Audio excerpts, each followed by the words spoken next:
All right. You're kind of quiet on my end. Can you hear me? All right. Yeah, I can hear you. Hold on. Let me see if I put headphones in. That might be it.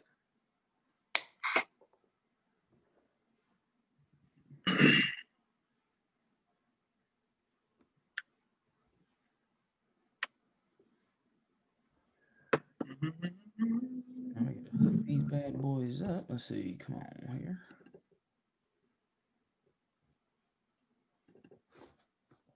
There we are.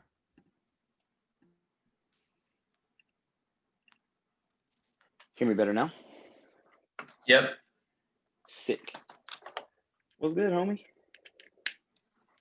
What up? So it's is it recording on your end? Yes. Okay, sweet. Dude, living the dream here in this country that's falling apart at the seams. You know? I know, right? Hanging on by a thread. That's what it seems, man. Well, yeah, that's what all the news outlets would want you to believe. Yeah, I mean, we had some crazy shit happen, but you know, it just is what it is. I don't know. Nothing's ever as bad as it seems, and nothing's ever as great as it seems. So Yeah. I guess the history books will tell. Yeah, for sure. So, what you been up to this past week or so? Honestly, not much. Okay. I took my siblings up to this like mansion up in Michigan, and we just hung out for like a little sibling vacay from Sunday to Thursday. And then so I tried not to work at all, so I didn't really like work. So I just been getting caught up like yesterday and Friday. Today's Saturday. So yesterday really was just trying to get caught up and get some things going. So get back on track because basically I'm a week behind now. So yeah, that's all on my end. What about you? I was kind of in a similar spot. Went on vacation. Mm-hmm. Me and my girl went to Miami and hung out there for New Year's, and it was a good time. We were chilling out on a like yacht basically for New Year's, and just some good people, and it was nice to be like down there. Everybody was wearing not everybody. Everybody on this yacht was wearing a mask, but everybody down there wasn't wearing a mask. It was like probably like 50-50. Yeah. Yeah, it was a nice like taste of normalcy after like a year of people being scared to see other people. Yeah, I like traveling, especially to the warmer climates, because you can you can right now where we live in Ohio, it's cold. So there's not much to do in general in terms of like beach stuff. Like a lot of our stuff to do is like going out to eat, going into shows and things where you're enclosed already. So that's already makes it a little bit hard because you got to be up against people when it's cold. And so the warmer climates, like it just feels like it's weird, but it feels like there's more space. But it's just because like people were out doing everything, or you're on the beach and there's like so much room or whatever. So yeah, we enjoyed our time when we went down too. Yeah, good. That's what's up. So trying to think of where to start exactly. I've had a lot of shit going through my head this past like week. Oh yeah. So just because like I mean, there's been between the Capitol building shit, which like people are calling a terrorist attack. That seems like a stretch to me. Looks like they just went in there and took selfies and like walked out.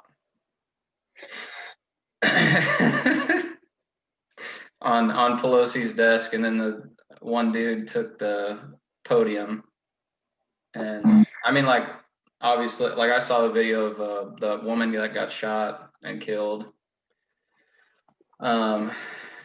It's just it spans the whole spectrum. So let's start there a little bit, because I have a question. What has been your thought on the social media platforms' response to the president? That is a great question. Okay, so as it specifically pertains to Trump, if Trump were anyone but president, it wouldn't matter to me that much. But the fact that he is the president means that the precedent has been set for now in future times. Any president that conflicts with the opinions of social media, they have like the ability to just stop and shut down and remove all communication from that person. And like, this is part of my thought on this is that the way that politics is moving in our country today, like media and news outlets are incentivized to like exacerbate the extremes. So like for years now, both sides have just gotten farther and farther like to their own side's extreme, like right or left. And so now, like, as far my opinion is that in the future, if we continue on this path, then there's going to be a situation where my personal opinion is that from this point forward, there won't be another Republican candidate that isn't called a racist, a bigot, like a corrupt, evil, horrible person. And I could be wrong, but that's my suspicion, is that anyone, I mean, unless they're, they have to be acceptable to the left-leaning social media outlets. And then if they're acceptable to them, then, maybe they get a free pass. But anytime they like step too far, then people are going to step in, the social media outlets are going to step in and, like I see now on Twitter, every tweet that Trump has like, this tweet is disputed or whatever at the bottom. Every single tweet would just be like law and order. It's like, what the fuck what are we talking about? Yeah, that's interesting. So my take's different. I thought that what they did was amazing. I don't think it sets a dangerous precedent. And okay. I know that, like you said, media, depending on which one you watch, some say, oh, this is amazing. Some people say, this is treason. And here's my thing, right? I look at everything first as a businessman, because that's who I am. First of all, I have the right, when you sign up for my platform, to kick you off because you agreed to my terms, right? Okay. And so I think we've made social media, we've accepted it. It's so ingrained in our culture that we almost, it seems like that's even a relevant thing. Like, I mean, if you like go to the beginning of Obama's term, right? His first term, he was like the first one to even like start using social media. Yeah. And it was really Facebook where they started. Twitter didn't really come into play to his second term. And like, we didn't care, right? We got our information, like it was irrelevant. Yeah. But even for Obama's second term, like Twitter was still, it wasn't what it is now. Like Trump was the first one to have social media in its full force and like use it to its maximum like capacity. Absolutely, because that's what I meant. Like it first of all, it never really been part of it was these platforms were growing, right when Obama came, but it was never, like even in 2012 it was still right, exactly. But also it was just kind of seen as separate, right? It was there's a changing of the guard as there is in many industries, of younger people who grew up with this stuff looking at these old people who are stuck in their ways and being like, you're missing so much over here. This is something that you could use to help you accomplish what you need to accomplish. And so because they started using those tools, like I said, they feel like it's a right almost. And like I said, at the end of the day, there's user terms agreement, like for all types of these things. So I think they did within their terms. I don't think it sets a dangerous precedent. I know people, like I said, have been saying, hey, it's the left leaning. They just don't want to hear the right. I disagree with that, because President Trump has been able to tweet whatever that dude has wanted to tweet, and I love his account. I don't really respect him much because I don't think he's a great leader. It's comedy. I just think the way he talks is hilarious. I think the way he types is hilarious. Like, it's just I love the account in and of itself. And he's been able to say some wild things for 4 years, right? I mean, unscathed, untouched until the election, right? Yeah. And I thought honestly that they did the bit. Like, here's what I have to, again, look at it like a business person. I'm responsible to some degree on how people use my platform, right? That's why you have the terms and services that even try to, that legally limit them some, which is what the 230 amendment or whatever it is that they want to appeal. It shields them from people using their platform and being legally liable. So I thought they've done a pretty good job there, but at some point, right, you got to take some sort of responsibility. It's like, it's why like the news and things live is like tape delayed and things like that, is because, like, okay, you can just say, well, hey, we're just out here filming, right? But if people are getting shot and stuff, right, you can't just, like, what I'm saying? You're responsible for what's kind of being seen on your platform. And I think that if Trump, who, had stopped the steal, we're being, this election's rigged and all those things. If he just accepted and well, I not even that, right? I'm fine with all of his challenges. That part, I was 100. I know people, I'm like, dude, do it, right? If you've got a process to be able to do it, and you go, I'm all for the process. But when you launch these things and they start getting shut down, right, and our legal system says there's no basis for this, or I watched some of when Giuliani was bringing these crazy witnesses. I mean, they were crazy. I was actually, me and you were kind of like, I know our election system is rigged, but it's not on the voter level. I think we may have mentioned that before. It's not on the, hey, someone's like dead people. That's not where it's at, right? It's up higher. Like, who we want is going to win. Right. That, like, voter fraud happens, but it's like, but not in any negligible. Significant margin. Yeah, exactly. Not in any significant margin. Yeah. Exactly. That is more of the issue is that, like, how we end up with the candidates that we get to choose and things like that. Right, exactly. It's like, it's over there on that side, and gerrymandering and electoral, like that side over there. Lobbyists, right? And all that shit, Yeah. Like, that's where it's at. So, which is, we can get to that later.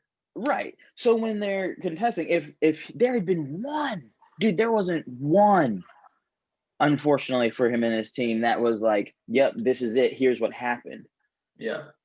I as a businessman, I can't allow you to, it doesn't matter who you are, right? Because I think that's we've never really had someone in recent history that I know of test the boundaries like that.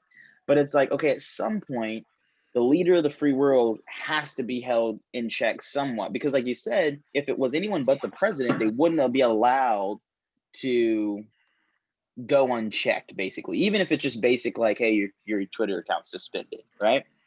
And so I thought that was a good thing of like, hey, let him still say what he wants, but let people know that independent, like, just, there's no basis to this, and they didn't even go that far. I love the wording. It was like, this may or may not be true, and it gave like links for people to go basically check for yourself. I thought that was actually a pretty good middle, Yeah. But I think where Trump screwed himself is when this was planned, right? This protest was planned Yeah. months in advance. But when you get up and you tell them to walk to the Capitol and be prepared to fight again, you know what I'm saying? Like that, I'm like, dude, that's where you should like. It's a Now- semi call to arms, right? And Yeah. that's against calls of violence or violation of policy, basically. So, agree 100% with all of that. Now, let's rewind to the George Floyd protests and BLM coming together and the rioting and the looting. And I'm not converging saying that BLM is rioting and like there's two separate things. Yes, there were several things going on. Peaceful protests, there was rioting, there was looting. Yes, absolutely. Yeah. So, however, during that time, media outlets were sympathetic to the looting, the rioting, the burning of buildings, and so like, should in those instances, that could be, in my opinion, that's pretty much the same thing as what Trump did. So then shouldn't there be some accountability to them? Like, how does that work? And like, I know people on Twitter who are like, notable journalists that were like sympathetic or encouraging, burning shit down and all this stuff. And then now when Trump does it, they're like appalled. Yeah, so here's where I come. Like and you know me, I try to remove emotion from it. So when I look at everything, I just look at it as principalistic, right? Yeah. We know in this world, and I know as a leader and as a business owner, and someone even as a man, a leader of my family, that and we've talked about this before. I don't believe in equality in the fact that everything and situation is looked at and judged the exact same way, right? Like that it's going to always be fair. I believe that the opportunity should be equal for everyone. But for instance, take it like this. If my son rips off his diaper and pisses in the street or takes a shit, right? I mean, he's 8, it's on you. Like, well, yeah. I mean, people, it wouldn't even be a thing, right? Like now, if I go outside and do the exact same thing, yeah, you see it. Like we have law. Yeah. Right. So we have these set up, right? I could go on all day long. So, I think context matters. Yes, I think that everyone can see that something's wrong. Just like, and we have movies about this. What's the movie with Denzel Washington where he basically holds the entire hospital hostage because his son needs surgery and he like doesn't have insurance or whatever, and he like basically forces the doctors at gunpoint to operate and like use his heart or whatever. I have no idea. It's like Man on Fire. It's like an amazing. Oh yeah. Man on Fire. I think that's yes, yeah. Right. So we look at that. Going into a hospital with a gun, barricading yourself in, holding people at gunpoint is bad. There's no way where someone can go, that's acceptable, except we have to look at the circumstances behind it, right? And it doesn't change the consequences, but you go, I can understand that. When you see that situation, if you were to hear that story, you go, I'd have done the same thing for my son. Well, it's the same. That's just a like elevated version of would you steal a loaf of bread to feed your family? Exactly. So here's where that comes into play, right? I think where it comes in is where the media it's that same situation where you say, hey, these people are going out, right? And like I said, that wasn't the initial intent. We know on any side of anything, there's always going to be people who take advantage of the situation. There always has been, always will be, right? Yep. So, okay, we went to go protest, and rioting and looting happened, and we know that that's bad.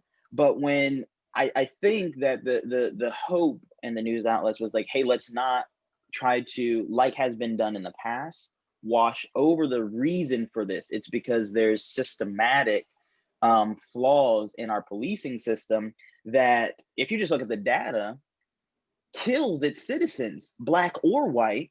But there's, especially Yeah. based upon the history of our country, right? This egregious, it sometimes can see almost on purpose, even though it's not, um, targeting of black individuals who die for the simplest and craziest things, right? Yeah. And so I think it's like that watching Burning Man, where you can say, look, we know this is bad over here, but people are fed up and I can understand it. Where you look on the other side and you say, these people who still have a right to protest, not just went to the streets and clashed with police, right? They went to the streets, they brought weapons, and ultimately stormed a government building, which I I question the intelligence of every single person there, because I saw a tweet and I laughed at it, Well, because I'm like, as soon I as you s- storm a government building, like, dude, like, you're well, trying to yeah, I screw your don't. life over. But then I saw there were clips of like the barricades that were up, police on once, and multiple clips of police like opening them up and like waving people in. Yeah. What the fuck are you doing? And I think there's going to be a big investigation. I think some of those guys are going to lose their. I think a couple already have, actually, Yeah. and it's because of the belief system, right? I think those people held the same frustration Well, so as the hold people on. Are there. you think that those individuals acted independently, like it wasn't some orchestrated thing? I think, yeah, if we kind of talked about this last time, and I had never heard of it, but I agree with it. Like, the thing that's easiest and most plausible is most likely what happened, Oh yeah, right? Occam's razor. Right, Occam's razor. So, do I believe that there was just like this huge planning conspiracy of like, hey, everybody stand? I think that people are too loud on social media for that to not get out in this day and age. But I do think that there's Yeah. and right, think of the police and military forces in our country tend to lean and align with President Trump. So that doesn't it wouldn't surprise me if they have those same frustrations, right? Yeah. And got there and said, you know what? First of all, right, like just me in general, and I would just be like, I don't get paid for this. After I call him back up, I'm Yeah, going yeah, home. yeah. You know what I'm Yeah, saying? yeah. Like I ain't trying to be They superhero to got nobody. they got 50 guns. I got one. Right. Like so I wouldn't have been opening stuff for people, but you would sure have just found me like, hey, they tore down the barricades. What you want me to do? I call What backup you want already. me to do? Like, you know what I'm saying? Like I don't get paid $1 million. Like I'm I good. don't get paid $1 million. Like, you know, If you want um, that heroic shit, yeah, you gotta exactly. drop that I'd have salary. just texted my wife like, honey, good news, I'm getting off work early because niggas out here acting crazy. But yeah, so I think it was more like that, right? And obviously, so they betrayed their job duties, but so yeah, I think that's more likely, is that it was individuals that kind of let it in. But um, so yeah, I think when you storm a government building. Well, first of all, more importantly, this wasn't just any government building. You stormed a federal building, Yeah. right? Because I know I saw someone say, hey, in Seattle, wherever, they clashed with police and they end up eventually over a couple of days took over the police department and barricaded themselves in. I think Yeah. ultimately that building got set on fire. Okay, I can understand that, and I think that's the reason that's slightly different. Even though I'm against the behavior, is because one, now we're talking about a state and local level. Yeah. Local police department don't have as much force, and the mayor and ultimately the governor there are thinking like, we can't go in like we'd probably, even if we want to, and just start bashing heads. That's not going to Yeah. turn out well for us. But a federal building, where not just an empty building, a federal building where senators are currently presiding, you can't Yeah. storm that building. Like I don't know what they were thinking. I was thinking, dude, you're gonna get shot on sight, because there was Yeah. senators in there. Yeah. That didn't Well, happen, but obviously. So, give me 1 second. I gotta close this door. It's Mhm. annoying me.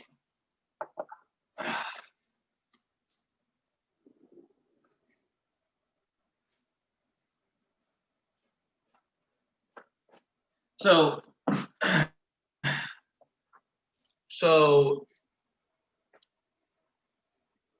you mentioned that the people had guns, Yeah. the like protesters and shit. Yeah. I didn't see that. Yeah, I saw a couple clips. I don't right, and like we say as always, it's not always everyone, right? Now people could have. Well, yeah. I'm not. Um, I'm not suggesting it was. But yeah, I did. I saw everybody. weapons. Okay. I saw some messages where people were So telling then- them to bring one as well. Was there? I only saw the shooting of that woman by like the police as she was trying to break in. Yep. Like the police dude was like, "If you come through the window, I'm shooting your ass," and she just Right. like, "Wee!" and got capped. Like, Right. I like. It saddens me that she lost her life, but like, what do you do? Like, Yeah, like, like, and I'm sorry if anyone thinks I'm an asshole. That's self-proclaimed, so I don't really give a fuck anyway. But if Yeah. someone were to jump off a building and die, I'm not. What did you? That's your choice, bro. Like, yeah, like yeah. What were you thinking? like You weren't. like you said, I was thinking as well. I'm like, all right, is it just another cop, trigger happy? But no, I mean, they were kind of barricaded in. I'm not sure who they were protecting or what they were protecting behind there. I know there was some senator or government, staff, and he said very clearly, "Don't come in here. If you come in here, I'm going to shoot you." People thought shit was sweet. That was sort of a like tangent, but other than that, I didn't hear about any other shootings. Yeah, I think there was 4 total people shot. Okay. And last time I checked, they were still figuring out. Of the 4, I know 1 was from police and 1 was from some protester to a police officer because the police officer died. Okay. But the other 2 they hadn't determined yet, which I can only imagine trying to do an investigation with all those people.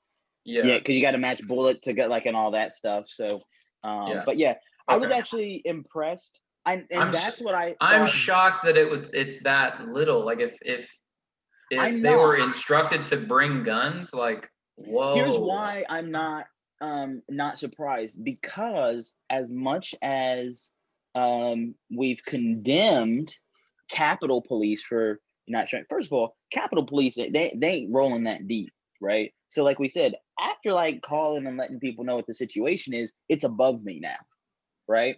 So other than my duty to literally protect an actual senator, I'm not taking bullets for a fucking building.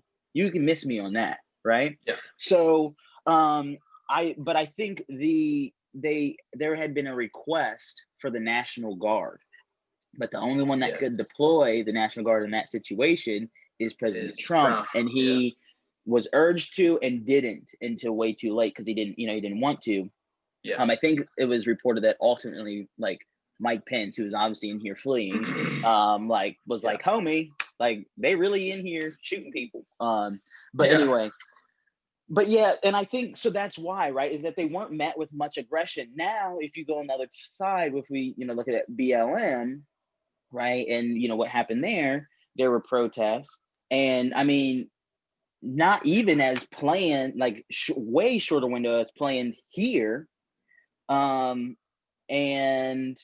they were met with a very significant police force, plus, the national in certain areas they were. Yeah, in other areas the police just backed off and like let people do whatever they wanted. I mean, like, and so that's my thing, right? And I'm all for it's a weird line because, like, kind of like I just said, for me, if I was an actual officer, like, you can miss me for dying over some property. Like, I'm not doing it. Like, if like you said, there's a lot of no building is worth my life. Right. Like, there's some of me, I'm just so, and I think that, so from that standpoint, I thought that's why there wasn't, and I'm actually happy about that, right? That there wasn't as much Yeah. bloodshot, or whether it's Me officers or too. whoever, is because there really wasn't a presence. Like you said, I mean, they basically just Let walked them in in. and were in there for hours before SWAT or whoever even showed up, and like, Yeah. and I thought that they were obviously very clearly instructed. Which, I mean, just any basic intelligence. Hey, this has been on TV for hours, because they got in at like 2:00. You know, I don't think the SWAT they got there like 5 or 6.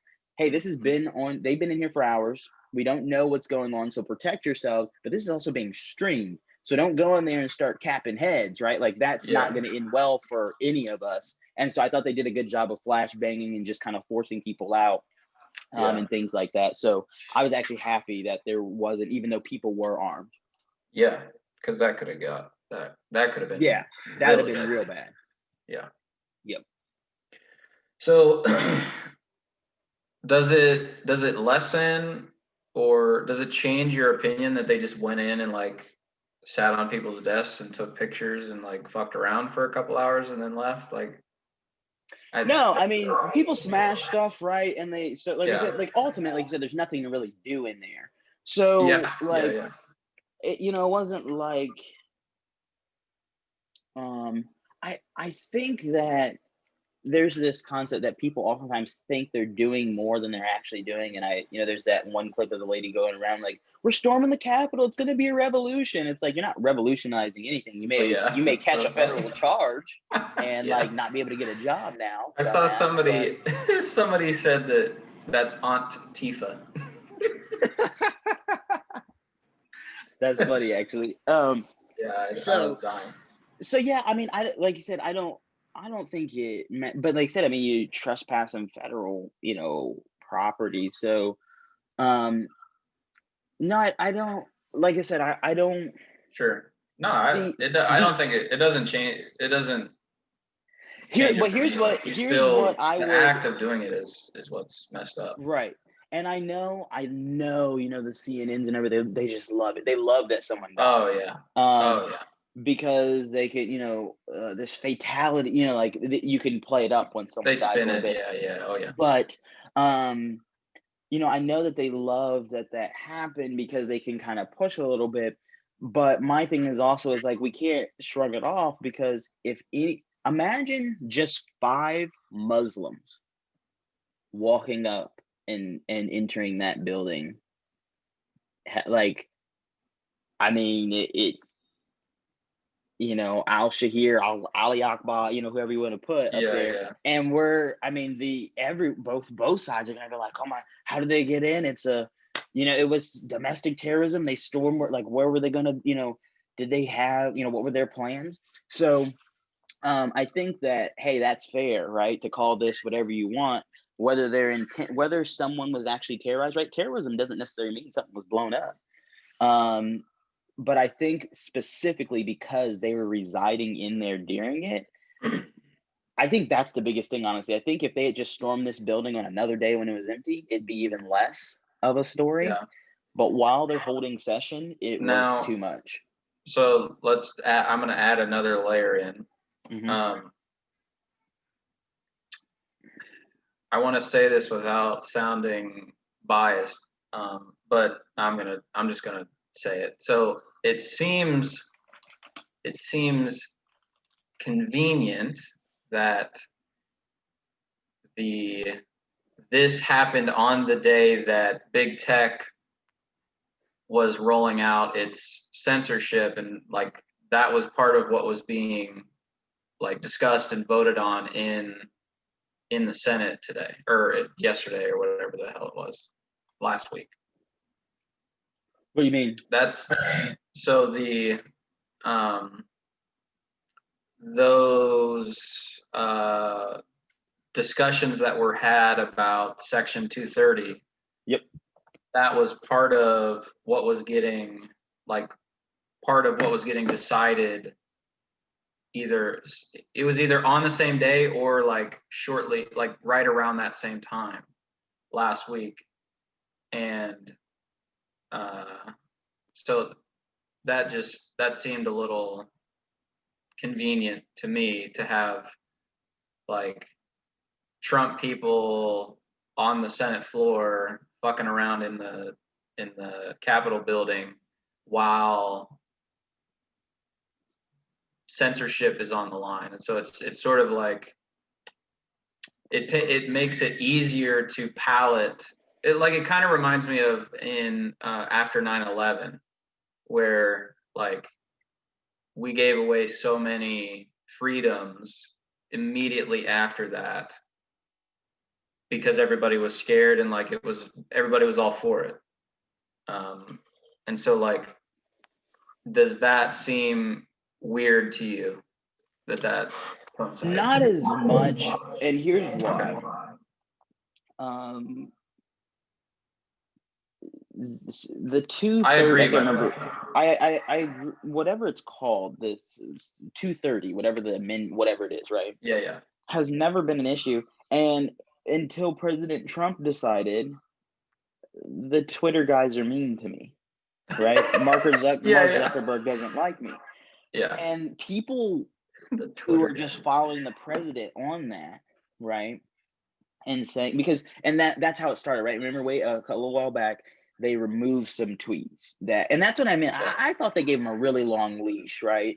And I don't think the president, maybe I'm not giving him enough credit. I don't think he's a very intelligent individual. That's just my own personal. No, I don't think so either. I mean, that's not like, I mean, I love people that think he's just some like mastermind, like orchestrating all this shit. Like, no. Please show me where in his entire life that has been like the case. Like entertaining, yes. Like brass, yes. Like off the hip, he's kind of like he's like the male version of the Kardashians, but way stupider.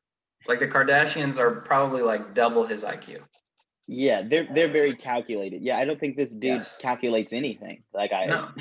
He's like, the clip of him like, well, I got my first payment from my dad for $1 million. He's like, I got a small loan of $1 million. Small loan of $1 million. And he's trying to tell the people he's self-made. And I turned it into well, some failing real estate. Yeah, fucking idiot. Too funny. By the way, just side note, most people don't know this. This was smart on his advisor's part. Eventually, if you look at some of the big real estate, Trump's not. I mean, his really failed real estate person. Like I know everyone tries to. I mean, it's bad. The ones that are still successful, he's cut deals for, and most of them are actually licensing deals, like the ones that are still up and running, which was very smart. So he doesn't like. You would see this building, you think, oh, that's Trump's hotel. It's not. They're licensing his name for the clout, and it's being run and managed by someone else, which is actually, I didn't realize this until recently, is actually the business model of not the Ritz-Carlton, but what's my other fit? The Four Seasons. Four Seasons is actually a they just sell their name.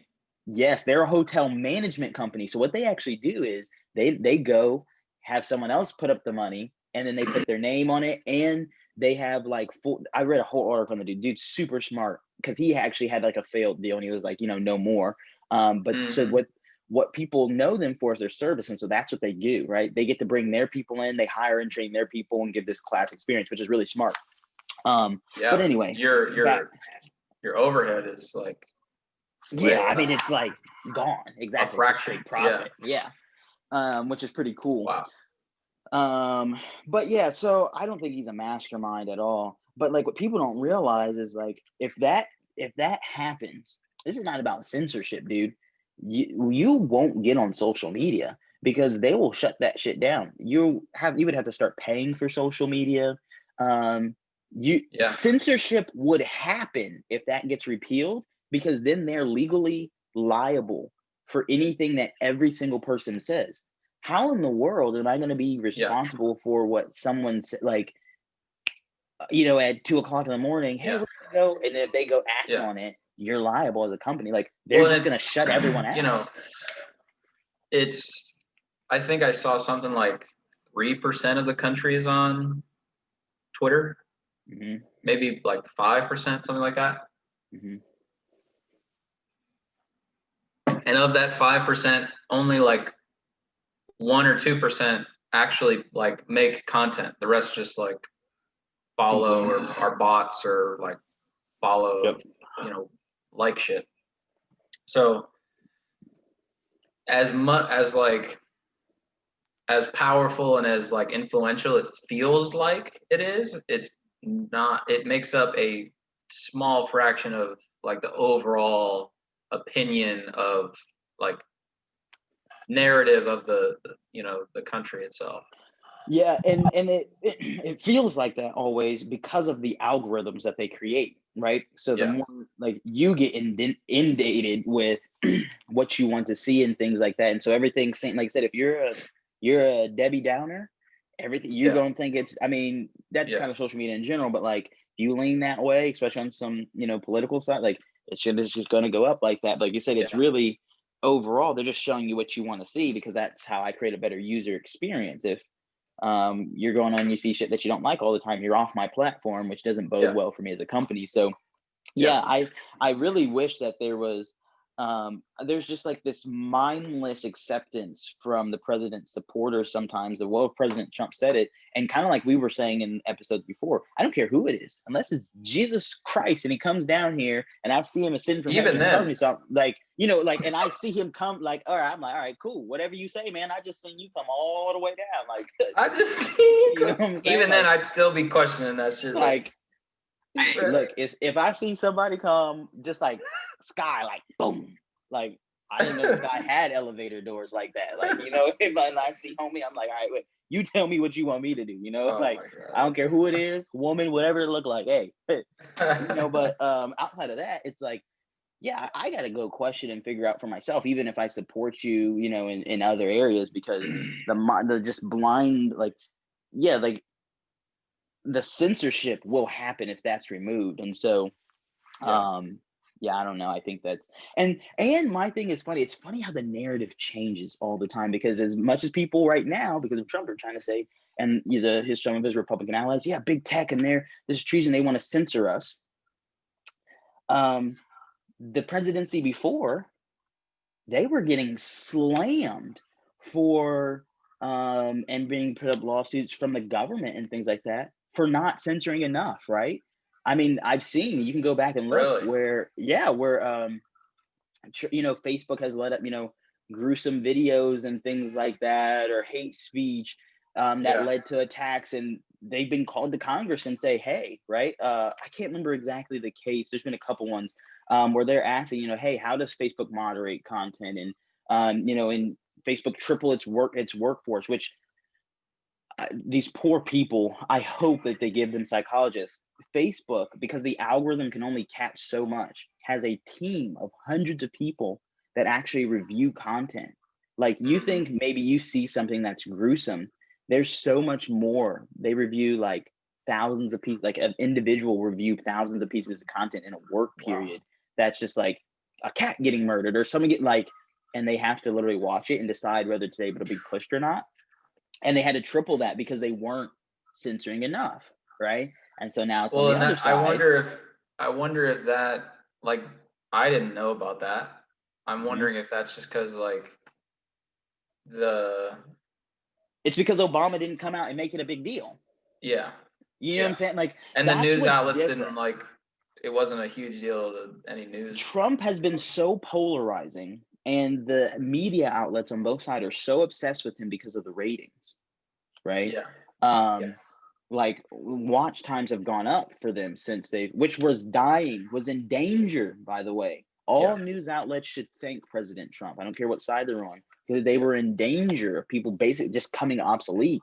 And during his presidency, on both sides have shot up and basically given them new life. So they're so obsessed with him that anything he says becomes a news story all day long, right? And you just debate either way. But like, that wasn't happening with Obama. Didn't weigh in at all, I believe, when that was happening. I know it happened because I follow those companies closely. We also do a lot of advertising with myself and my clients on those platforms. So how Congress deals with them can have a direct impact on my business, or some of my clients' businesses.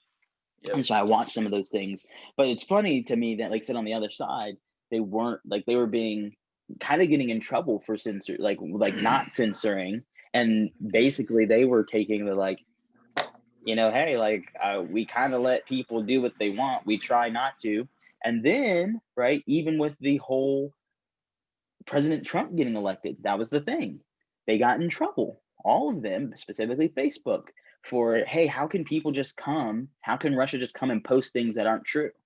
And they were basically like, hey, look, our job is not to, outside of like someone just, posting a murder, tell you what you can, like we let them do what they want to do. And they still are dealing with, that's still an open case with them a little bit. And so, but now it's quickly because the president wants it. It's like, oh yeah, they're trying to censor us. And it's like, you literally have them in hearings right now for not censoring and doing things, which is why they added, these, the little caution things and fact checker things in the last year and a half to 2 years, that they were even putting on President Trump. I like. I do too. It was a move that they made to, from Congress, that they kind of like, hey, we're trying to do better. When something's posted, we're going to kind of basically say, hey, this may or may not be true. Here's here's what independent fact checkers said. Go find out for yourself. They don't have anything to do with those independent fact checkers. So I just think it's funny that how quickly the narrative changed on that, because like I said, they're still, as recently as I think November, Twitter, Facebook, Google, they all had to come again. It was like via Zoom, obviously, or something like that, but into a hearing for those stuff. So but yeah, it just goes to show, like I said, anything can be spun anyway. And so that's why I always just, like we say here over and over, go do your own fucking research and decide by yourself, because you will get fed whatever you want. Yeah, I think that's a big. I talked to my kids. Sorry, I'm like stuttering for some reason. I talked to my kids about this. When was it? Thursday? I think it was Thursday. And I essentially said almost the same thing, where it's like, I explained what had happened and like what Trump said and what the people did, and they basically walked through it. Most of them had heard about it. Right. A couple of them saw it. And I explained to them how, like, look, the most important thing for you to be is a critical thinker. Okay? Because people are going to try to tell you this, that, and the third.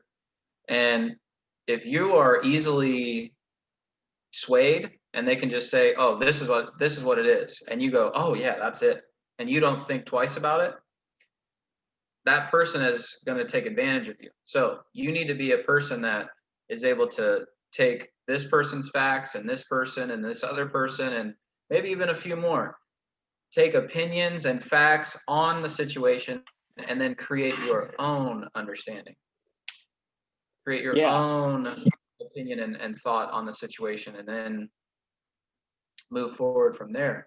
If you're someone that like isn't going to think critically about the stuff, then you're just going to get taken advantage of. Yeah, there was actually I can't remember the study, I read it a while ago, but basically, and this makes sense, right? Basically, and this is how I always do it, like some people won't say, well, what's that mean? Like, how do I go research? Who can I trust even there? I don't have to do a ton of research necessarily. I can if you just pull two sides, right? One person on this side, one person on this side, and you both ask them what happened. I know what happened, right? It's in the middle, right? There was basically a study that was done that was like, yeah, that's kind of true, and yeah, that's kind of true, and it's like I said at the beginning, it's never as good as it is, and it's never as bad as it is. It's kind of like right here. It's usually like where it actually falls, and so it's just like that's usually how I create my thought, where I'm like, okay, well, what's that side saying? All right, well, if they're saying that, what's that side saying? Okay, so it's like here. Yep.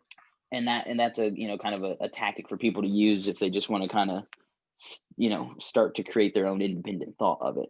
And then you take in principles like you're saying, Occam's razor and things like that, where you can just apply simplicity and logic to it, and you can say, yeah, that doesn't make any sense, right? Like it's got to be this here. Yeah, it doesn't make sense that. Because I tell my wife this all the time. I always tell, like, the truth always makes sense whenever someone's telling me something that doesn't make sense, I'm just like, it's bullshit, right? Whether it's a news story, it's a person. Yeah. And we were just talking about it in the car that she'll see me come. She's like, how'd you know so-and-so is lying? I'm like, it didn't make sense. Like, the truth just makes sense. You know what I'm saying? Like, your girl catch you, what are you doing? And you're like, oh, well, she just came out of nowhere and then her tire broke down and, then her dress flew up and my pants, like, it's like, nah, okay, never mind. Like, the truth just makes sense, right? And that kind of goes along with, that's how I had always said it, but it kind of goes along with like what you were told me about last week was Occam's razor. It's just like the simplest thing is probably like what happened and is like, where things really live. And that's those principles, things like that can help people kind of formulate their own thoughts. Yeah. So I'm happy with where we're at on that subject. I feel like we took care of it. If there's anything more you want to say, or any other parts of it you want to talk about, let me know. But so another thing that I've been listening to Beyond Good and Evil by Nietzsche. Mm-hmm. And I listened to it a lot while I was in Miami. And we're gonna get like real deep into philosophy. Okay, cool. But we'll see what happens. And so what Nietzsche in this book, pretty much from the beginning, is just slamming Plato and Plato is like, for those of you that don't know, is like probably one of the first philosophers, definitely like the most important, sort of like the founding father of the Western philosophy is Plato. And Aristotle was his student, so like Aristotle had even more impact on the West, and just like the way that we think, and even like I think a lot of people credit the Bible with the sort of like, especially the New Testament, with the like individual focused aspect of the West, whereas like the East is very like community centric, family centric, reputation centric. It's a little bit different in the West, and it's like narrowed down to the individual, mm-hmm. which I think is like very important. Like I think that it's better that way. That like my actions and what I say doesn't like condemn the rest of my family, because that's like I should be responsible for me and not for, other people. Whereas like, anyway, so, though the Bible is credited often with that individualistic thing, it started way before then. And Plato was really like the first sort of person to talk and philosophize about the individual being able to reason and like determine his own or her own path. And so in this book, Nietzsche is talking about how another thing that Plato came up with was the good as such, which is like that which is only good. And it made me think of, every time he slams Plato for this, it made me think of us and like our conversations, because with so many things that we talk about, it's we make the note of like, it's not really good or bad, it's just like it is what it is, and like it's not. And so I love that sort of idea, and I wanted to kind of run it by you and see what you thought about how and so Nietzsche goes on to say that thinking of things as only good, and since there is only good, that also means that there are things that are only bad. It has like corrupted the West and like the way that we think, especially with like science and stuff, because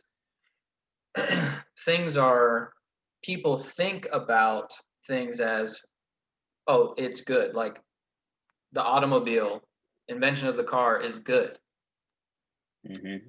Well, not quite, because like, yeah, it allowed for all of this infrastructure, and now we have like the ability to drive from one side of the country to the other in a matter of days, whereas before it would take weeks or months. Like, that's great, but it destroyed the ozone at a rate that's never been seen before. And like, there's 10 other things, like 10 positive, another 10 negative, like, so it's just really, it was interesting how he described how it's sort of, I forget exactly how he said it, but it sort of like corrupts our minds into thinking that things can either be only good or only bad, whereas almost everything is both, depending on your perspective and the way you look at it. So I wanted to get your thoughts, and even we can even tie in, like, because I think Christianity has been a big force in as like reinforcing that idea that things can be only good or only bad. Yeah, that's interesting. So, yeah, obviously, like you said, I would slam Plato as well, because I think what he failed to philosophize about that is everyone's opinion of what's good and evil is different then, right? It's based on my experiences. And oftentimes where I fall on that stick, right? Like whether I benefit from something or not. And it Yeah. is dangerous, and we're still dealing with the consequences of it today, because that's where we are now, where we have this, even our political system, two parties, and it's like, well, if you're you're just, you're good or bad, and it's like it's One's good neither, and the right? other's bad. And so even Yeah. when you talked about, hey, well, and what it's done is it makes us, it removes our ability to see the true issue. And that is where there's people who can create opportunity for themselves in a sinister way, yes, but also in a non-sinister way, right? I, for instance, can create opportunity for myself, because by me understanding that something's not good or bad, I can manipulate, not saying I do it, but I can manipulate the people who think something's all good or all bad, because I understand the middle of it. Yeah. And so, like you mentioned, hey, the automobile is good because all these 10 things, and someone else may say it's bad for all these 10 reasons. And the truth is, it's neither. It's nothing. It's not. And I don't know what philosopher may think exactly like this, and maybe it's new, probably not. But like, there's nothing new under the sun. But that there is no, I think there is one of them that almost says there is no good and evil, right? That kind of argues that point of it. Because let's say, all right, we create the automobile. Well, the invention of the automobile did not destroy the ozone layer. We destroyed the ozone layer with our demand and desire for more and more faster cars and the usage of them at a very significant rate.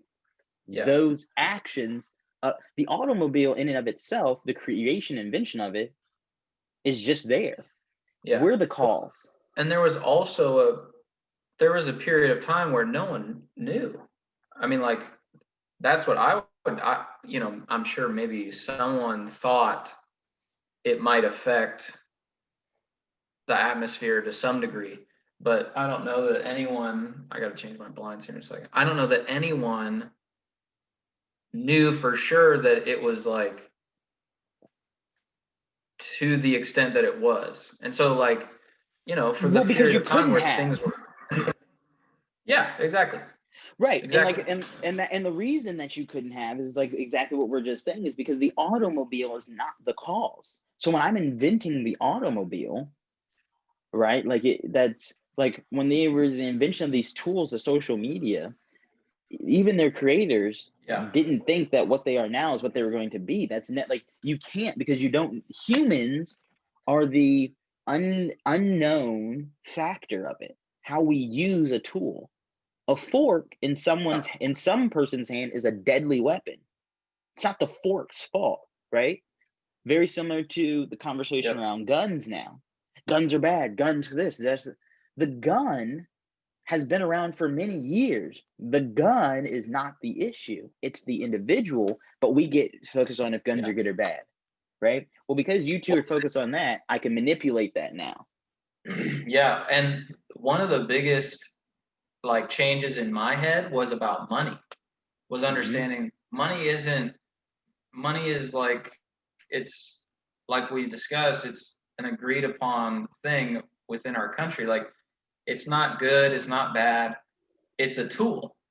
And so like for people, like I get a lot of people that say to me, "Oh, you're obsessed with money and like all you care about is getting rich." And like it's no, I care about being free, like having freedom, controlling my own life and what I want to do. And instead of being a slave, slaving away my time to some company or someone else who, while they're making millions, I don't want to make millions for somebody else. I want to make millions for me. And so that's not me as some like evil person that all I care about is money. No, I want to take care of people and like be in a position where I can be a blessing and do more good. It's funny, and for anyone listening to this, hit my line if necessary. You can say whatever you want. You're never going to change my mind on this. The individual who says, I don't want to get wealthy, and more importantly, that you shouldn't want to get wealthy or it's wrong to get wealthy. And usually they go as far as saying, well, that's just greedy or selfish, or they'll say, I just want to make enough so that I'm comfortable. You are the most selfish motherfucker on the planet. And I'll repeat that. The individual who thinks or says, I just want to make enough so that I'm comfortable is the most selfish motherfucker on the planet. Here's why. That statement is all about you. First of all, I want to be, yes, you want to get rich? Yes. I want to be extremely wealthy. How wealthy? As wealthy as I can. While I'm breathing, however much wealth I can create. Because, and this is why everyone should, because, and this is actually an actual study. There's right now, I think the threshold's like $400 some thousand. But once you really pretty much pass that as your annual income, there's really nothing personally that you can't like do for yourself. Like any excess past that, this was like an actual study done. It's just like you're in abundance now where you just start doing other things, right? Like it's not going to change. Once you hit 400,000, you're basically living like a multi-millionaire. And I know that there's a threshold. I think it's like $75,000, $80,000 a year where you're making enough money to where like bill collectors and mortgages taken care of with ease, and like there's a certain threshold where you're like, if you make less than like we've talked before, if you make less than a certain amount, you actually get dumber, and you also like your personality is affected. So like you're less happy, you're less motivated, you're less like all that. Yes, you're correct. Past that point, I don't know what, 70, 80, whatever, it doesn't matter. Somewhere around there is where you like, once you make more than that, you're not going to get any happier unless you're already happy enough with yourself. You know what I mean? Like your mental health isn't going to change beyond that point unless you work on you. Yes, that's the study of like if money can make you happy. You're 100% right, and I think some of that is outdated. I think obviously with time goes on, it bumps up a little bit, but that yes, basically money can make you happy, and I just always round it out up to about $100,000. And that after that, like you said, if you're not happy with yourself, it's not going to make you happy. But less than that, yes, money can make you happy. But so it's like that's it. No, you're totally good. But like you're a selfish individual because that's all about you. I want to acquire as much wealth as I can because all these people sit around and say, oh, well, this is bad, right? And that's a feeling, right? So that's what we're talking about right now. Okay, go change it. You can't do a single thing about it because you don't have the resources, or you can't go find someone that has the resources. You can't create something to create the resources because you don't have enough funds to do so. And so you sit around and you bitch and complain about it because you're comfortable. That's kind of sad. I have opinion, but it doesn't affect me. my perspective, my opinion is that mentality is I gave up. Right. And that's why it's selfish. It's like you refuse to, like, instead of, taking like, okay, I tried this thought in this way and it didn't work. The solution isn't I'm done. The solution is let me pivot, let me change up some things. Maybe let me get into a different industry. Maybe, like, there's always a new choice. But those people aren't even thinking that way. That's what I'm saying. If you're thinking exactly. of, I'm just trying to get enough for myself, you're not even, like I said, like for us, when you're trying to create more, an abundance, an ungodly amount of excess, right? Yeah. That's when you're thinking, okay, well, what can I do next? Because it's not like, so that I can affect other people, so I can do things for it. Like, we've had great ideas of how to, maybe we've talked on this podcast about, homelessness and how to help, the minimum wage and people who, innovation in tech is like, grinding out their jobs. That's great. We can sit here and talk about it all day and say, oh, we're good people because we would help them. The truth is if we don't try to go do and create more so that we can actually do something about that problem, we are selfish individuals. And honestly, my opinion on it is, then I don't want to hear your voice or opinion about it. Because almost like you said, you've given, like, why would I listen to anyone who's not contributing to the cause? Right? I don't go and listen to someone else's opinion of me and my wife's relationship who is not in our relationship. Yeah. Including my parents, right? Like, I don't care what you're not in it with us. And so that's always interesting to me. And I think if people understand and real, like, why have an opinion about something? You're just sitting back and, because you're good, right? Oh, we live in Powell and we got this and we got some nice cars and we go on a vacation and, and you have some opinions about something, like, and you worked your 9-to-5 job for 30 years and you made some good money and climbed up the corporate ladder, and, like, great. That's what's up. Or an entrepreneur. I don't care what your profession is. It's just, to me, I don't want to hear your opinion. Yeah, opinions are like assholes. Everyone's got one. I don't give a fuck about yours because you're not contributing. I want to create excess wealth so that I can do something either by myself or with other people that have more, so we can collectively change and impact things. And I think the fact of the matter is, if you're not thinking this way, you automatically, and that's why I say you've given up, is like you automatically are out of the game. Yeah. So, like, that is why your opinion doesn't matter to me, is because and I have people close to me that talk this way who are like, oh, you are, like, trying to do too much. You've got way too many. You're never going to do all that. And I'm like, watch me, bitch. Right. I'm going to get it all and then some, and then I'm going to take care of your ass. Right. Right. It's like, and it's frustrating that, well, it's not frustrating. Like, I don't care. It's sad to me that I have to tell some of these people that are close to me, like, I don't give a fuck about your opinion. I don't care. I'm going to do what I'm doing. I'm on the path already. I'm just going to keep going. And so, like, thankfully I've had friends like you. I've probably got like 7, 8 dudes that I've been close with since middle school or even before, that, like, we're all pushing and moving in the same direction.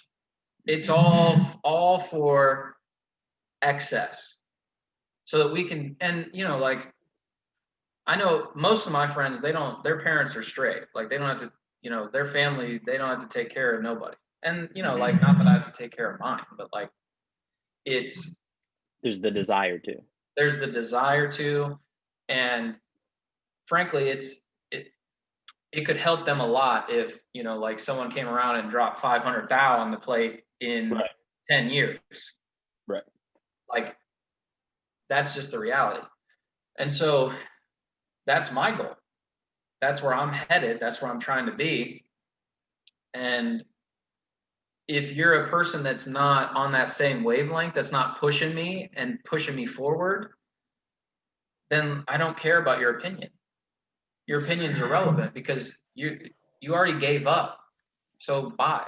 Forget you. Yeah, it's crazy. That's the power of the mind, right? When people say those things, I understand, right? I'm mature and intelligent enough to understand that it's a self projection onto me. It has nothing to do with me. Yes.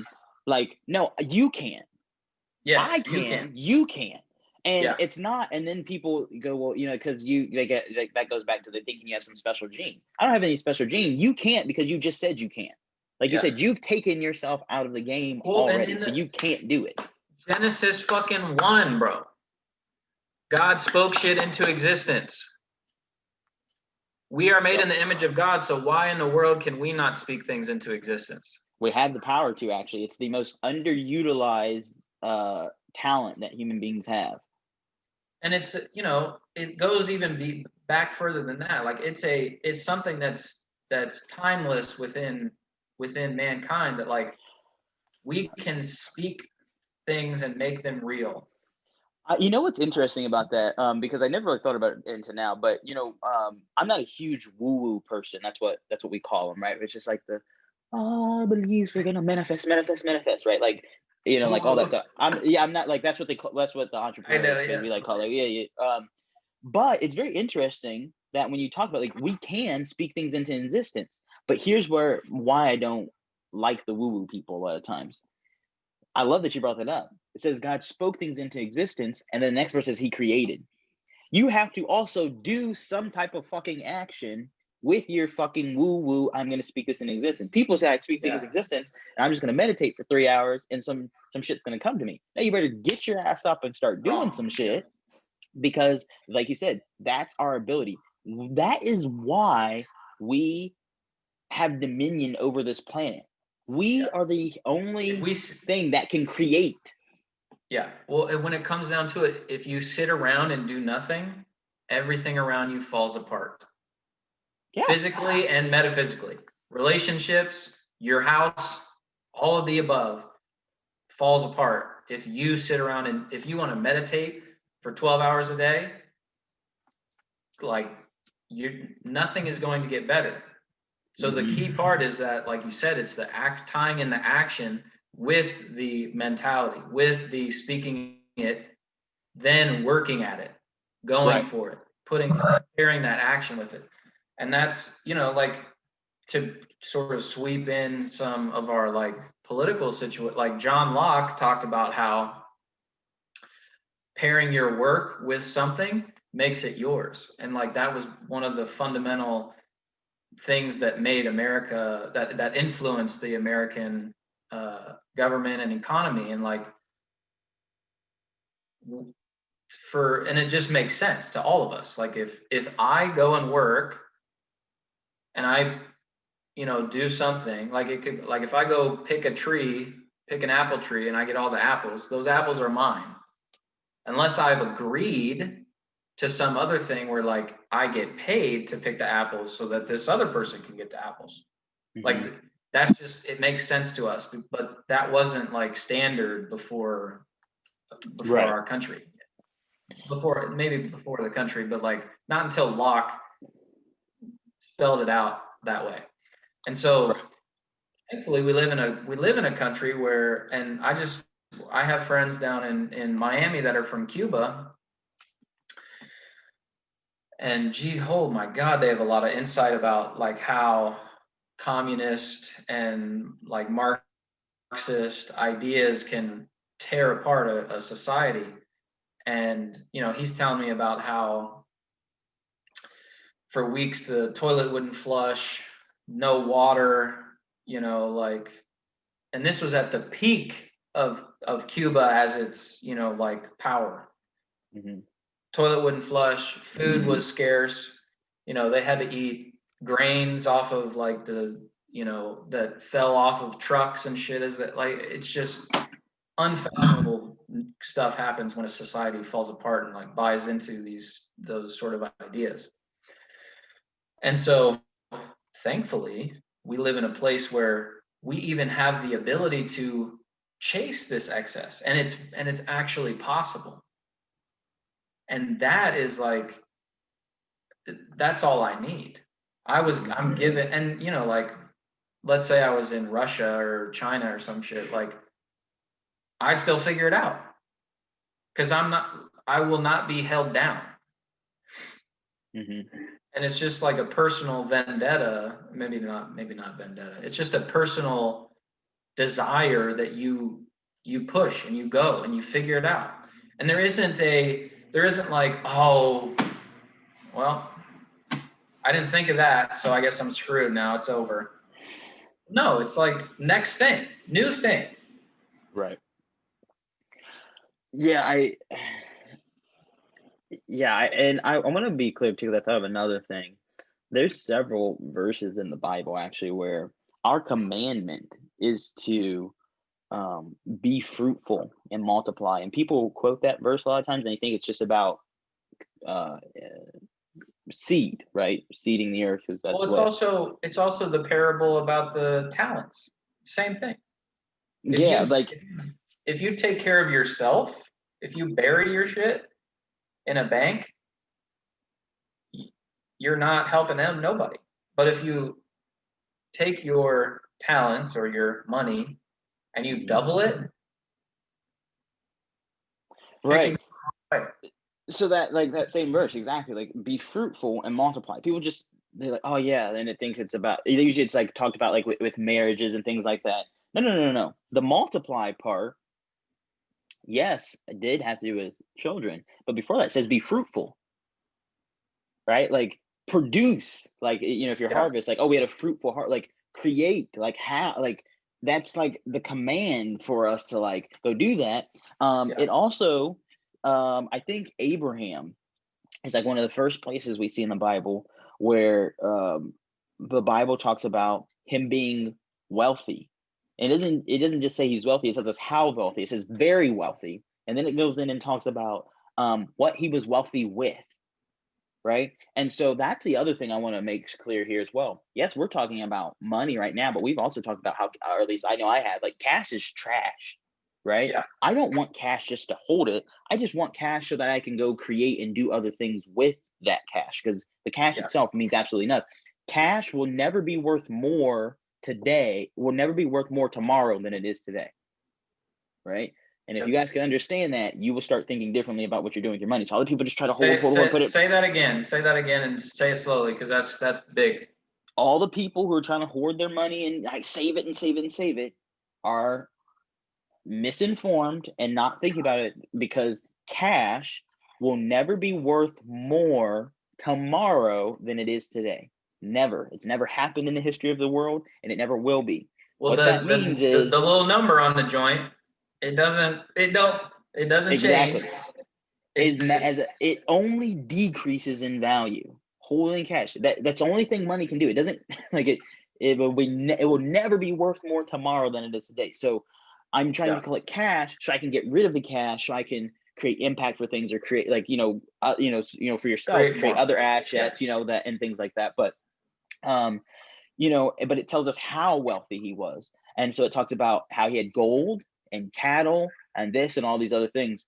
And so that's my other thing as well. When we're talking about, I didn't say I want to have lots of cash. I said I want to be wealthy. That's wealthy in knowledge. It's wealthy in relationships. It's wealthy in ideas. It's wealthy in, currency. Wealthy in property, homes, like all these things. Like, and it's because, like I said, people think too small. They think about themselves. Well, I have a pretty nice house. That's good. I don't want a bunch of money so that I can just have a pretty nice house. I want money so that I can own 50 homes across, I want 50 homes, one in each state.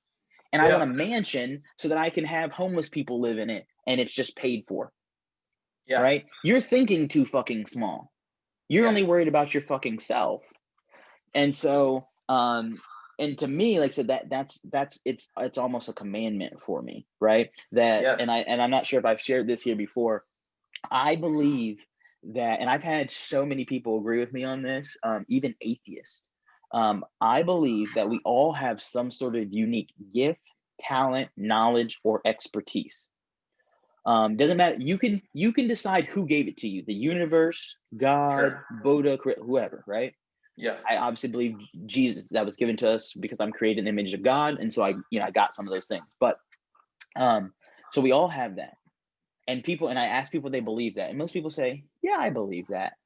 And so then I say, okay, cool. If you believe that, right? I also believe this, that the only reason I have that gift, knowledge, talent, or expertise is to share it. If I don't share it, it's useless. I might as well not have it, right? Like there's no reason for, like if you don't have a shirt on and I give you a shirt, the only use case for that shirt is for you to wear it and make yourself warm, right? Having the shirt and not using it is stupid and irrelevant. So so people say, yeah, well, I have it. Cool. That the only reason you have it is to use it. And if I believe that as well, I also believe that the reason that I have it and I must use it is because there's certain people that need it, because we don't all have the same thing, right? So these things just layer on top of each other. And so if I have it, the only reason I have it is to use it. And the reason I need to use it is because people need it. Well, every single time I don't use it, someone else suffers. Period. Right? Like if you just logically, that has to be the case, right? Like if there's someone in need and I have and I don't give, they suffer. And so this is what keeps me going and why I want to be extremely wealthy in every sense of the word, not necessarily just cash, is because I would hate for me to get to the end of my life and be looking at the replay of my life, because to me, that's how it's going to happen, right? I'm just, as I die or whatever, they say your life flashes before your eyes, right? And you can read stories about people who actually, technically died and came back and this kind of happening to them.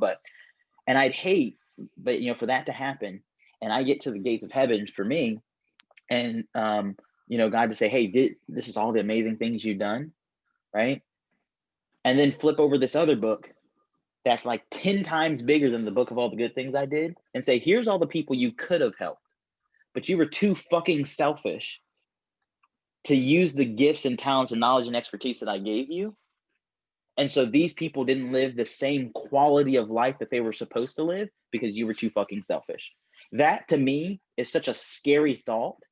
And even outside of God, right? Like I said, that's just where I put into it, right? Maybe that's not your belief system. Okay. Right. We can talk about that another day.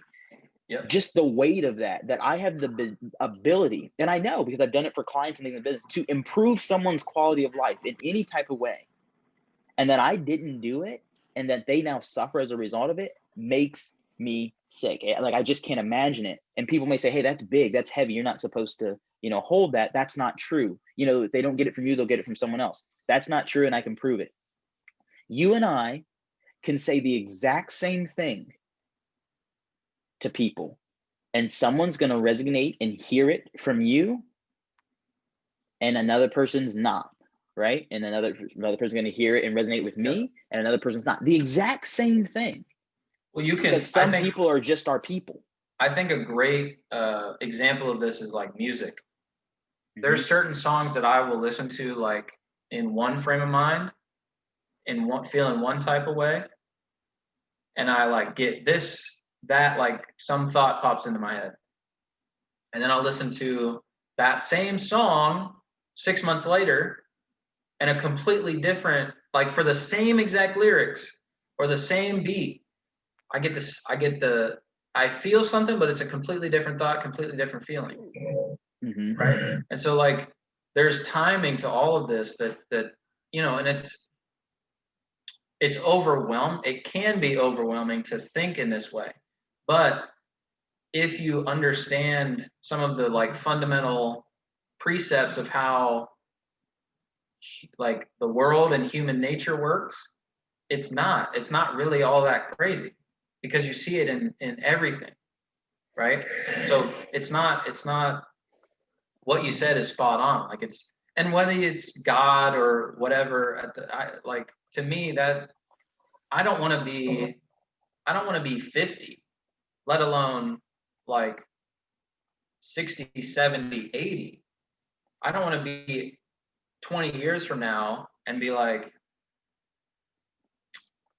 damn, what could have been? Like that would make me sick. Forget anybody else. Like that would make me physically ill to know that I could have done this much and I did like half of it, or a quarter, or 75%. Right. And my thing is like, I know I'm not going to reach it, right? I know I don't maximize every opportunity at every single, but it's what keeps me going. It's what keeps me from, because I was harsh with people earlier, but I understand the inclination to say, you know, me and my people are good, like, Yeah. let me Well, just and rest. I understand that. It's not even it's less about it's more about who you could be, not what you want. Like, I want to be a billionaire. But really what I mean is I would just want to do the absolute maximum that I am capable of. Mm-hmm. Maybe that's 750 million. Maybe it's just 1 million. Mm-hmm. I doubt it. But like, you know what I mean? It's not about, it's difficult to say all of that by like within just one message. Like, yes, I'm working towards $1 billion. I want to be worth $1 billion. Will I get there? I don't know. But I'm going to get as close as I can. And it doesn't mean if I fall short that that I missed it. No, it just means I want to be the best version of myself that I can be. And I think that falls right in line with what you're saying about, getting to the end of your life and in the afterlife, going through and looking at what you could have done, who you could have helped. Exactly. I think it's the same. It falls right in line. Yeah, because if we look at it in money terms, like I like what you were saying, like, hey, well, I want to be a billionaire. Like, if I don't so there's also this principle that I believe in. Like I said, everything is, if you can believe in principles and you can find facts around that principle, you can change your life, right? So I have a principle that if one human can do something, the entire human race can do it. Yep. Right? Now, the degree of difficulty may change. You're certain, like LeBron James can dunk a basketball. He's 6'8". Yep. I ain't 6'8". Matter of fact, I'm 5'8". That doesn't mean I cannot dunk a basketball. As a matter of fact, we've seen people my height and smaller dunk basketballs, right? So if one person can do it, all humanity can do it. Yeah. So let's look at that in terms of money now. That's the principle. And again, this how I always get people to understand things, right? That's a principle. Everyone can say, yeah, that makes sense. All right, cool. Apple is a $1 trillion company. It's not run by God. It's run by humans. A human created a $1 trillion company. For you guys that don't know what a trillion is 1,000 billions. That is a ungodly, massive amount of money. Yeah. I want to be a trillionaire. As a matter of fact, I know because of the principle that because one human was able to create a $1 trillion company, we all can become trillionaires. Right? And this is how we solve a lot of our issues. It's at the education piece. But because most of our population is too selfish and only worried about doing enough for themselves, you don't need $1 trillion. There's nothing a human can do like it. I mean, we could all just burn it every day for the rest of your life, and you would. Well, and no one has. It's not on hand. No one has $1 trillion in the bank. Apple has. Oh God, they have Apple cash on hand. They have an ungodly amount. They have 200 billion, is what it was on cash on hand, right? So yes, like you said, they have other assets and things like that. They're actually a $2 trillion company, by the way. But like, my point is they don't have trillions of dollars on hand, but 200. Right. Exactly. Now, might as well be. Right. I mean, 200 billion cash on hand. Like even like we talked about before, individuals like billionaires don't like usually have they have 200 something billion on cash on hand, which is why their actual net worth is trillions. But so I'm like, okay, cool. We all can do it then because one person does. That's our cap. Let's just say trillions, the highest we can get. we fall so far from that. And so that, like, that's where I'm setting. Like I said, I know I may not reach it because I haven't maximized every single opportunity. But think if you had $200 billion cash on hand right now, I would change. Like, there's no way that at a bare minimum, my city, right, just the city I live in, wouldn't be fixed. We wouldn't have no crime. There wouldn't be homeless people. Like, would be popping. Like, there's no way. And if we can, like, I truly believe that is, now it doesn't mean everyone has to become an entrepreneur. All it means is getting people to understand first, self-awareness and understanding, getting them to understand and realize what is your knowledge, gift, talent, or expertise. We talked about before in a previous episode that it can literally be as small as you seeing things or being able to organize differently, right? Some people see some things and they don't see it that way. Like, it can be that small. So I truly believe that how you change the world is getting the individual to realize their self-worth and contribution that can be made, and not this, well, you got to be a doctor. Like, no, don't do that. That doesn't matter. That, that's not going to contribute. No, everybody can contribute first. And then getting them to maximize that opportunity and networking with other people and all these things so that you can get to, in this case, this is just representation, but $1 trillion, right? Like, if you maxed out your knowledge and expertise, that would solve all the world's problem. The issue, though, is that people are inherently selfish and they say, I'm just going to go get enough for me. And then they stop. Yeah. Well, and I think that's a good place to end. It's like that's the long term. That's kind of a part of, ties into the vision that we discussed about what we want for this podcast. Is basically, I want to motivate and encourage people to get to that point where you understand that you have a choice between less or excess. And like, it's up to you. You can have whatever, you get to choose. It just depends on what you think and what you believe and what you're willing to work for. And so work for it. Right. And the other thing that I'd want to add to that, since we're talking about the motivation piece, is I gave the example of Apple and their $2 trillion as a company.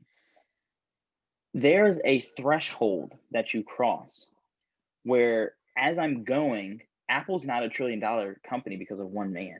You have to bring people, you have to stimulate people, their knowledge, their financial shit. Like, you have to impact people to be able to grow that big. And so, like, if everyone sets their mind that big, it's not about you anymore. That's what I'm saying. Like, you can't reach it with you.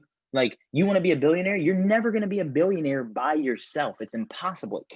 It's not able to happen unless, and no, it's not. Even if I was going to say you were going to become a warmonger and you're just going to go and pillage the entire world, you would need people, right? And those people are not going to help you pillage the world for nothing. And so that's what I'm trying to get people to see, is that if you start setting, I want to be a trillionaire, and that sounds crazy, you will naturally, your mission, that because that's your goal, that's your aim, you have to bring people alongside with you, and they will inherently do more and become wealthy. So hopefully that encourages you guys this week. Yep. Amen. And a woman. All right, bro.